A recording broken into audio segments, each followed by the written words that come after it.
Good evening, dear sisters and brothers. Welcome to the evening session of Being Heartful Every Day, a joyful adventure. Today is the day 390th, and we continue to deepen our reflection on the beautiful theme of this week, cooperation with the Guru. In the journey of Sahaj Marg, we often speak of surrender, obedience, faith. But the first and the simplest step is willingness. And what is that willingness? The willingness to sit, the willingness to listen, and the willingness to change. This willingness is not loud. It doesn't shout, I am ready. It whispers, I am here. Do what you must. The Guru doesn't ask for perfection. He simply asks us to be available, to show up with an open heart, even if that heart is weary or unsure. Cooperation with the Guru isn't a one time decision, it's something we return to day after day, often moment by moment. Like waves lapping at the shore, we come back when we miss a session but choose to sit again. When doubt clouds our path, but we return to prayer. And when we feel lost, but still immerse ourselves in Master's remembrance and move inwards to receive his inner guidance. Each return is an act of cooperation. As Daji has beautifully said, it's not about how many times you fall, it's about how many times you return, willingly, lovingly, honestly. Sometimes we try to steer our spiritual journey with our intellect or ambition, but real cooperation is stepping back and letting the master lead. He seeks the terrain we cannot. He knows what needs to be removed before we can rise, and he clears the path, but only if we stop blocking the way. Therefore, cooperation is when we stop micromanaging our efforts and growth and instead surrender to the process, trusting that even the silence is sacred and even the pauses are progress.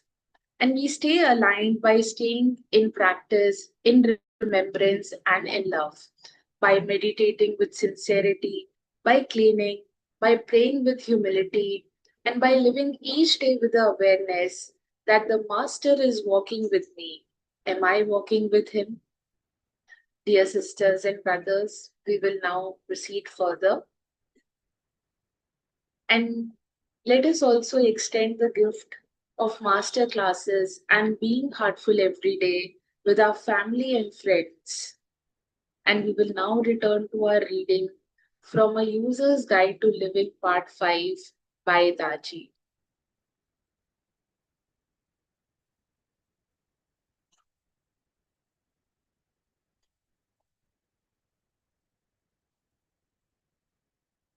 When we go back to that state beyond creation, it does not mean going back in time.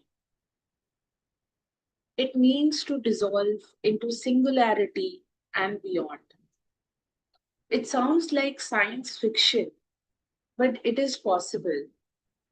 Babuji showed us the way through the channel that runs all the way to the origin. It is the same channel through which we have descended. All that we have to do is to retrace our steps. It is like rewinding a ball of yarn that has been tangled up by a small child playing.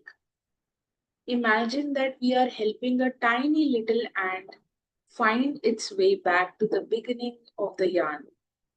We have to carefully remove all the kinks and knots and straighten it all up, shattering our own individual network.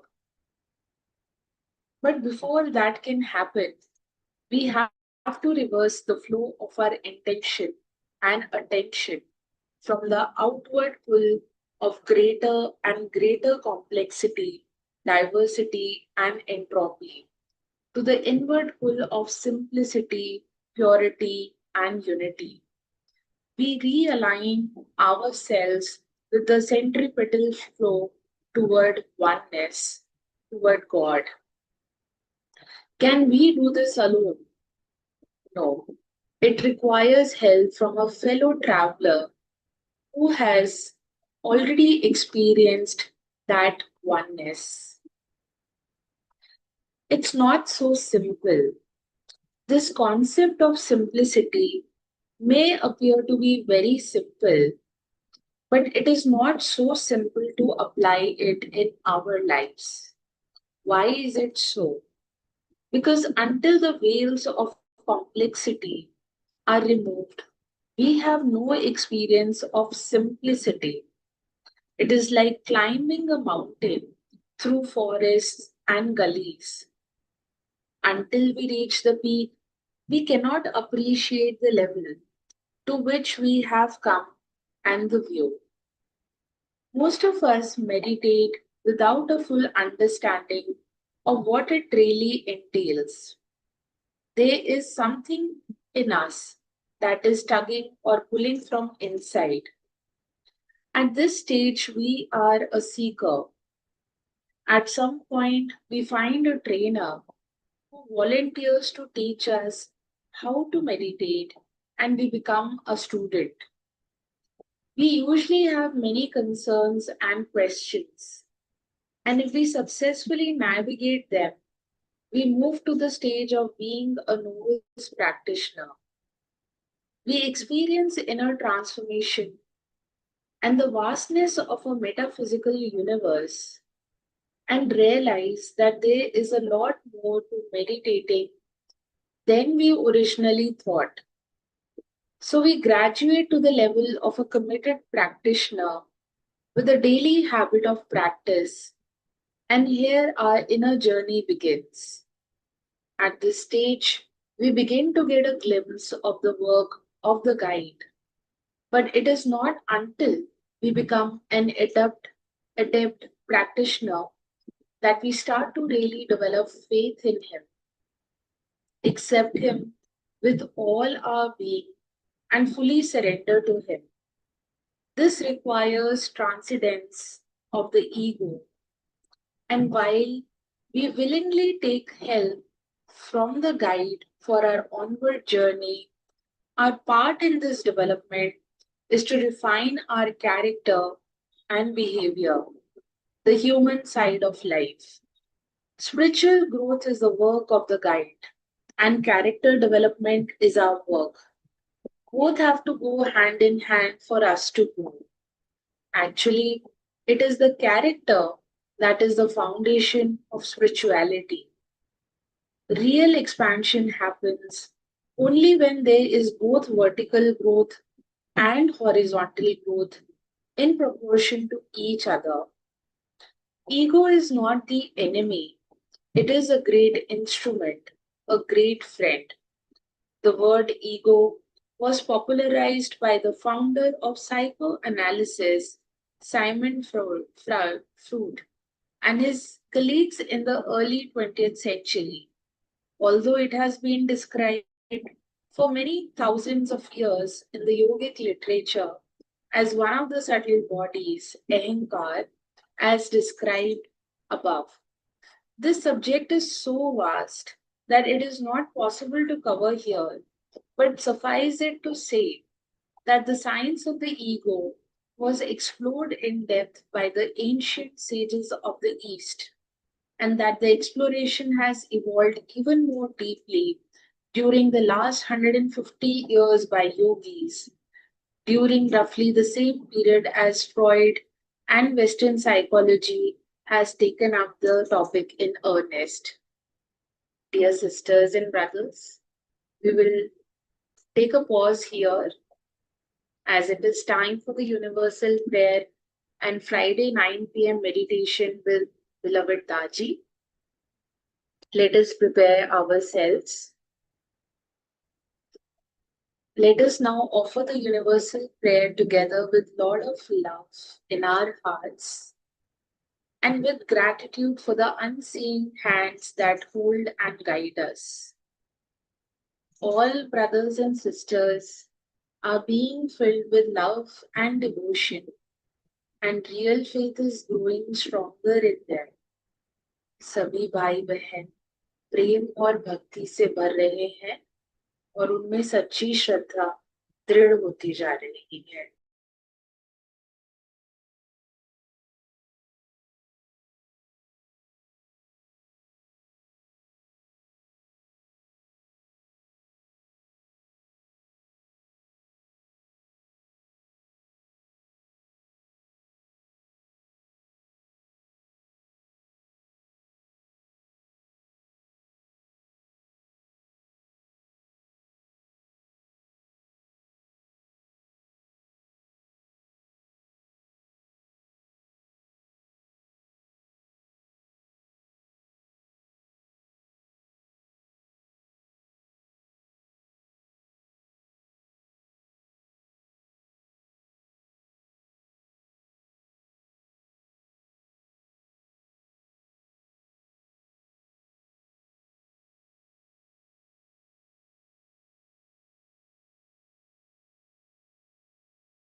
May this prayer nurture openness in every heart, and may the world be uplifted by our collective intention.